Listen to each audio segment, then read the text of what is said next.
E tanuku ana ngā tihi o ngā maunga tike o Ngāti Kahungunu Whānui i te rirohanga atu o te kaumātua o te Zratima ki te rua a te moa. He ringa tautoko, he ringa tohatoha, ono te kaumā iwa tōna pakeke kāriro nei i te māwiwi, anei he kohikohi ngā whakāhua nā te reo tātaki.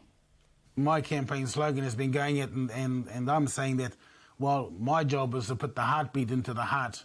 Because while there's a heart there, it ain't beating too loudly and it ain't beating too strongly. The reason we're here, it's the inevitable place you arrive at when you're not content with the way that government has engaged with Māori. I didn't say to them that we will then be taking a treaty claim, and we're here because of that.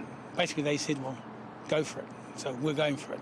Kei ta awhi mātou mahi, ngā kura, ngā kohanga hoki, ngā tamariki katoa, he tatari ana a rātou katoa mō mātou nei mahi kauti, kei timata I wāngani o rātou nā tamariki mō te Pipi Foundation anō. Ngāru Roro was a big, powerful river, and that it contained the life force, the ability to live on the banks of the river for many of our maraes. A background in governance, a background in local government, a background in community development, and a real desire to bring change into the areas that have for so long been devoid of the sorts of resolutions they need, our communities need, to fulfil their own aspirations. In my view, and I've seen the paper trail and I was a part of some of those hui, there was consultation.